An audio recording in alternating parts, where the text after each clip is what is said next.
तर नमस्कार शेतकरी बांधवांनो, तर सध्या बघू शकता सुपर नेपर 4G बुलेट किंवा तायवान जॉईंट किंग याचे स्टिक जात आहेत. तर काही अशा पद्धतीने आता आपल्याला याचा प्लॉट आलेला आहे. तर कांडी खूप क्वालिटीची मिळेल. पूर्ण निबार झालेला असा हा प्लॉट आहे. तर उंची बघू शकता, किमान उंची कमीत कमी 20 ते 22 फूट गेलेली आहे सध्या. प्लॉटची उंची बघू शकता.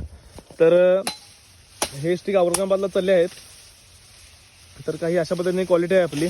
तर आपण पूर्ण स्टिक वगैरे सगळं जे कांडी चांगले आहेत ते तेवढेच देतो. शॉर्टिंग करून माल पाठवला जातो आणि ST पार्सलने तुमच्याकडे फक्त एका दिवसात तुम्हाला हे नेपेर पाठवलं जातं. तर काही अशा पद्धतीने आपला प्लॉट आहे. तर बघू शकता. तर आपण खालील दिलेला नंबरला संपर्क करा आणि तोही व्हॉट्सअप नंबर आहे माझा. फोनपे गुगल पे पण तोच आहे. ज्यावेळी आपण ऑर्डर घेतो त्यावेळी पैसे पूर्ण सगळे घेतो आणि मगच ऑर्डर पाठवतो. तर अधिक माहितीसाठी खालील नंबरला कॉल करा. आपल्या KS फार्म या YouTube channel like share subscribe करा. धन्यवाद. Super Napier 4G bullet.